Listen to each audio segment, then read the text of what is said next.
আসসালামু আলাইকুম রহমতুল্লাহ। আজকে আমি আলোচনা করব ঘরে বিড়াল থাকলে কি হয়, বিড়ালের সাথে জিনদের কি সম্পর্ক। কিছু কিছু বর্ণনায় পাওয়া যায় যে ঘরের মধ্যে যদি জিনের অস্তিত্ব বিদ্যমান থাকে তাহলে আমাদের প্রতিপালক আল্লাহ রব্বুল আলামিন বিড়ালকে এমন এক শক্তি দিয়েছেন যার মাধ্যমে সেই বিড়ালটি জিনের সাথে মোকাবিলা বা লড়াই করতে পারে। আরো ভালোভাবে বলতে গেলে ধরুন আপনার ঘরে একটা পোষা বিড়াল আছে যাকে আপনি খাবার দাবার দিয়ে লালন পালন করেন। তো ধরুন হঠাৎ করে একটা জিন আপনার ঘরে প্রবেশ করলো আপনার কোনো ক্ষতি করার জন্য। সেই সময় সেই বিড়ালটা আপনাকে বাঁচানোর জন্য জিনের সাথে লড়াই করবে। যদি কোনো সময় মধ্যরাতে বিড়াল কান্না করে তাহলে বুঝবেন আপনার ঘরে কোনো জিন শয়তান প্রবেশ করছে। তখন আপনি আল্লাহর কাছে প্রার্থনা করবেন এবং আয়াতুল কুরসি পাঠ করবেন। আবার কিছু কিছু বর্ণনায় পাওয়া যায় যে ঘরে বিড়াল থাকে সে ঘরে জিন প্রবেশ করে না।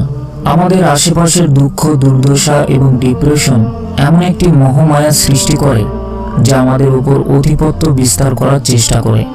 একটি গবেষণায় এমন তথ্য পাওয়া যায় আল্লাহ তাআলা বিড়ালের শরীরে এমন একটি ব্যাকটেরিয়া রেখেছেন যা আমাদের আশেপাশের বিদ্যমান থাকা নেগেটিভ এনার্জিকে নিজের মধ্যে শুষে নেয়, যার কারণে আমাদের মধ্যে থাকা ডিপ্রেশন, হতাশা অনেকাংশেই কমে যায়।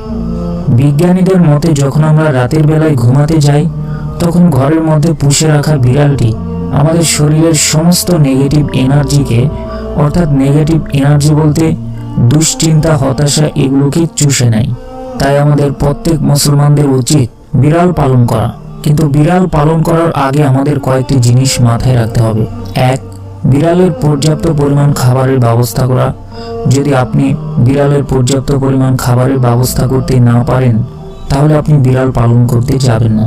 হাদিস শরীফে এসেছে, আবু হুরায়রা রাদিয়াল্লাহু তাআলা আনহু থেকে বর্ণিত, রাসূল সাল্লাল্লাহু আলাইহি ওয়াসাল্লাম ইরশাদ করেন, জৈনক মহিলাকে একটি বিড়ালের কারণে আযাব দেওয়া হয়। সে বিড়ালটিকে বন্দি করে রাখে, এই অবস্থায় সে বিড়ালটি মারা যায়। সে বিড়ালটিকে বন্দি করে রেখে পানাহার করায়নি এবং তাকে ছেড়েও দেয়নি যাতে সে জমিনের পোকামাকড় খেতে পারে। সহিহ বুখারী।